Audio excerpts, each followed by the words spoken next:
I know it surprises you that we're back on the Commons again. But today I'm going to try something that I've been reading about, and that is bypassing the computer control for the overdrive. It's supposed to be a simple one-wire switch. Just ground a one wire, put it on a toggle, and the overdrive will work either hydraulically because the solenoid is activated, or it doesn't work because it's off and it just goes 1, 2, 3. The transmission shifts really good, so that's an excellent thing. This does not have a lockup torque converter, so therefore it is an A518 transmission with that's a 727, which is all hydraulic, 1, 2, 3 normal, and then the overdrive is also hydraulic, but there's a fluid shut off to shut the overdrive off with a solenoid. So I know what we're supposed to look for. Pin 21, the brown wire with the blue tracer. We're going to find it back up here closer to the cab, snip into it, and see what we can get done. So stick around. I'm Mike. You are watching Mike Our Shop. So the first thing I want to do is just pop the cover off of my connector here so that I can see down inside. I don't really want to pull the connector out of the ECM. Could, it's no big deal, but it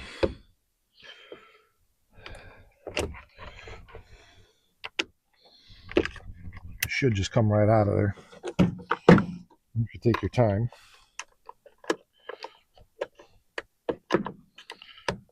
And you can get in there to it.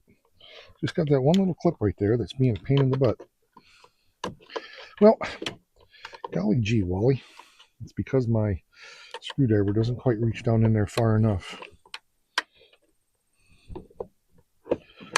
There, see? Told you we could do it. Okay, now, pin 21. I'm going to give myself a little slack here. I should take this bolt out. Give me all the wires, you know what I'm saying. So I'm going to do that. I'm going to pull this bolt out real quick so I have all the wires and I can figure out where I'm going.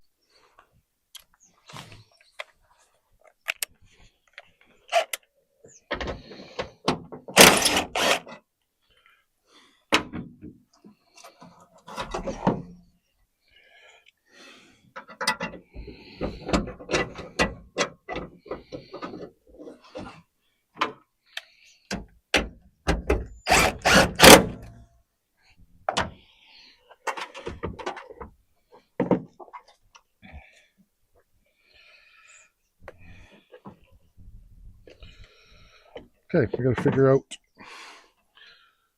There's 20. Really? That's 21 right there?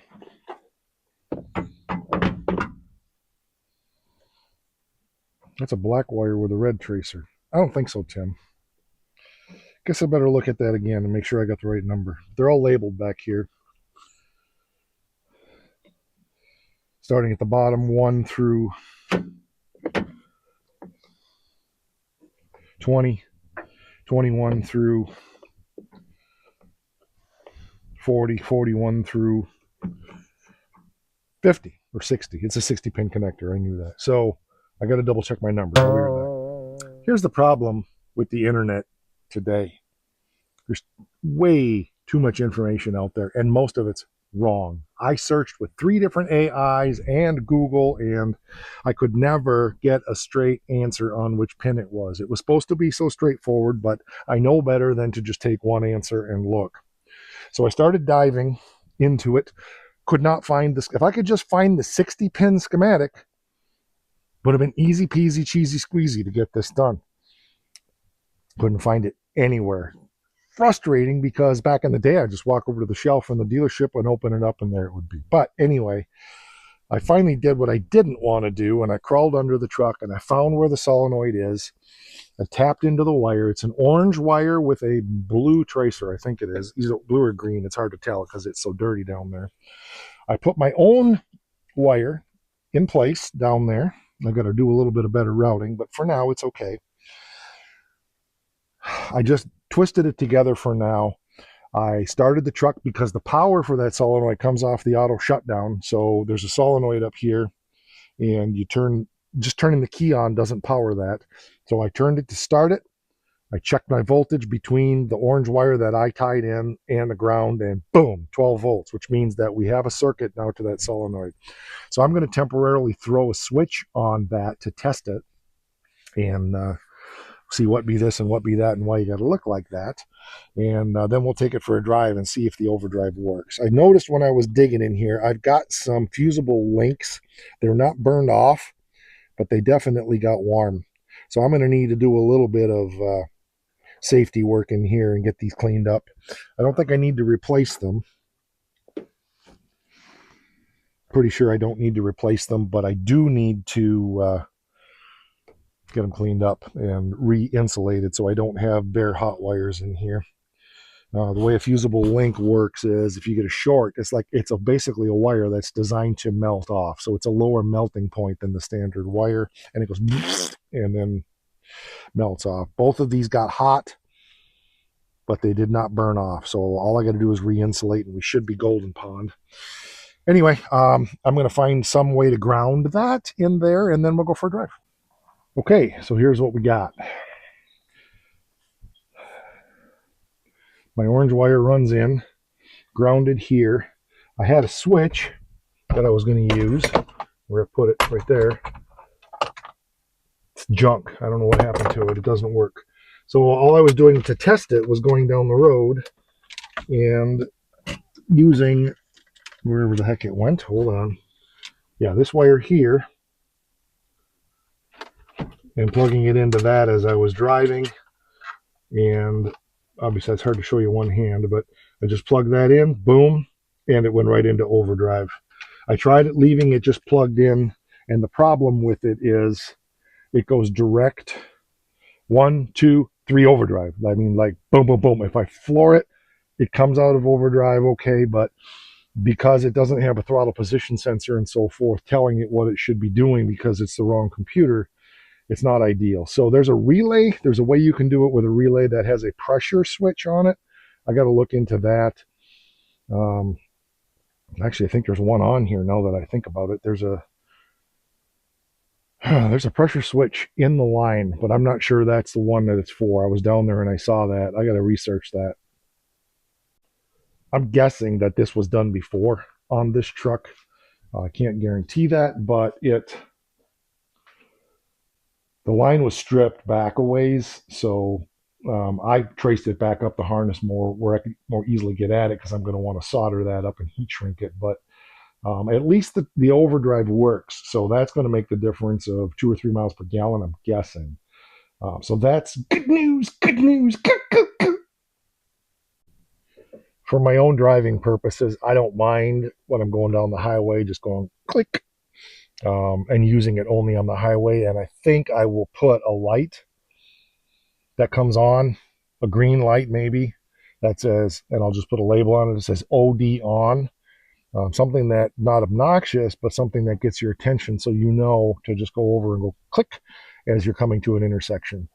Not ideal, but it's not much different than going the opposite way when you had to push the overdrive off button for pulling a trailer. So the difference with that, of course, is once it's off, it's off. And this is a trailer tow rig, so again, it's the same thing. I can just click, leave it off for towing the trailer because this A518 overdrive will not handle a trailer. It'll burn it out. I know there's guys that can build these to be able to handle that. Am I going to look into that now? No. We got to get a lot of time and money into this truck, and I want to work the bugs out before I start going and pouring more money. Plus, I don't have it. I've spent a lot on this. It's been a blessing that we sold Becky's Green Mini, and our intention was to build a truck like this. We really need a trailer tow rig, and we're so tired of technology in vehicles that this is just zero tech. If this thing, if the computer quits on this, I can jump. I already got the wire in there. All I got to do is go hook it up and start it up with a screwdriver, and we're going down the road. Now, it won't be charging and stuff. That's not the point. But we're not dependent upon technology for it to run and move to get us where we need to go should something go wrong. I mean, obviously blow a motor or a transmission or a rear end, or that's different, but I'm talking about especially with these first gens, because they are so noted for having weird electrical stuff as they age. So yeah, I wanted to talk about that.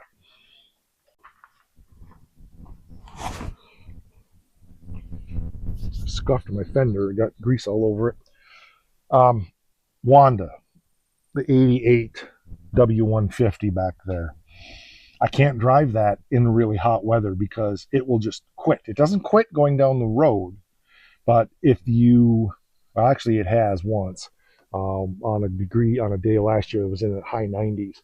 Um, but if it'll heat soak and then it won't start and it's got no spark or no fuel, or I don't know. I changed the distributor, it's better than it was. I changed the coil, didn't make any difference. But I did some research, and what I found out is, and I should have known this as a computer guy, apparently the ECMs in that's a SMEC, an SMEC. This is an SBEC, a SPEC. That's a single module engine controller. This is a single board engine controller, if I remember the nomenclature. They're different. But anyway, they're known for getting puffy caps. Okay, what's a puffy cap? That sounds like something a kid would play with. The capacitors swell over time and they break down. We see it in computers all the time. Computers start acting flaky, and we take an older computer apart and we'll look at the motherboard and see the capacitors are starting to burst out at the top. The top of a cap has scribe lines on it, and they'll start to push out. Apparently, the SMEC and the SBAC are known for doing that.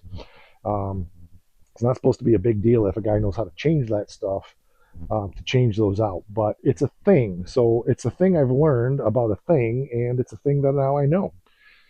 That's probably why that quits. Now, the good news is I may be able to create some better airflow in that and keep it cool so that it doesn't give as many problems. I haven't had a chance to look at it yet. I just figured this out yesterday. I've been hammering on this. Today, I wanted to get this overdrive done. I'm really pleased with the way it is going. This overdrive is working good. Winner, winner, chicken dinner. I'm going to do the research right now on the difference in fuel mileage with this has got a 340 gear with the A518 in overdrive and not in overdrive. What's the difference in the fuel? Okay, the numbers were what I remembered.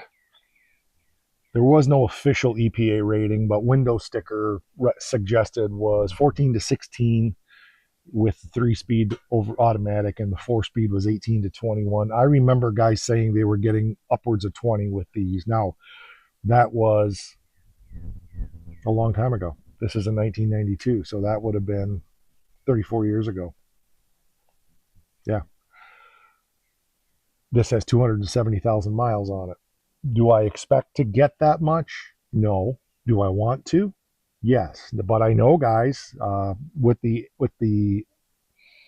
NV4500 overdrive manual who get upwards of 25. So, and that's not reading some display because these don't have it. That's doing the actual math. It depends how you drive it. Are you pouring it in the kitchen and so forth? But pulling a trailer in overdrive with this is not a good idea, and it'll burn the transmission out. I don't care about that so much. If I get over 10 miles to the gallon pulling that 24-foot high cube car trailer, I would be ecstatic, because better than that Hemi that I would barely get 6, sometimes only 4 with that thing. If it's that much, it's better because this pulls it easier. If it's better than that, it's a winner winner chicken dinner. So what's coming next? I keep thinking about getting out my rattle bomb and doing some paint work on it, but I don't know. I got to see where we're at with supper. Beck's on vacation this week, so I don't know if she's making dinner, but it's taco night. So it's always a Taco Tuesday around here. That's the way our meals go. We have themes for every night of the week. But I'm pleased. I'm very pleased that, yeah, it's not done. Oh, it's all done. It's just not finished up. I've got to get a toggle and a light, figure out how I'm going to mount it and all that stuff. I want to mount it prominent. I'll talk it over with Beck tonight at supper and just see what her thoughts are. But yes, I love it. I love it. I love it. Can't wait to be driving this thing. My idler arm should be here Thursday, and my rear axle wheel locks for the spindle nuts should be here Thursday.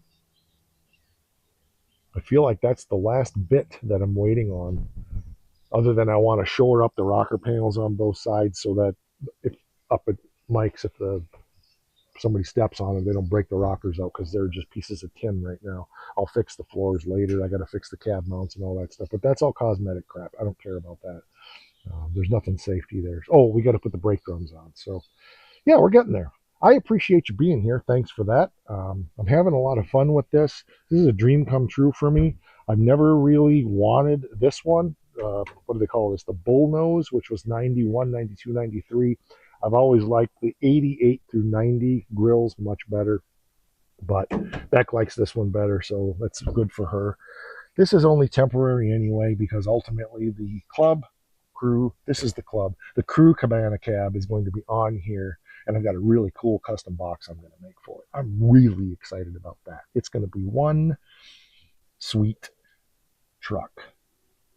Lots to sort out, but I'm excited that we're close to driving it. Hopefully within another week, we'll have it on the road.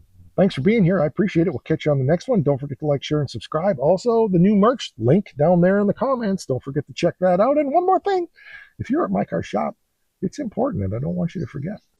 Wow.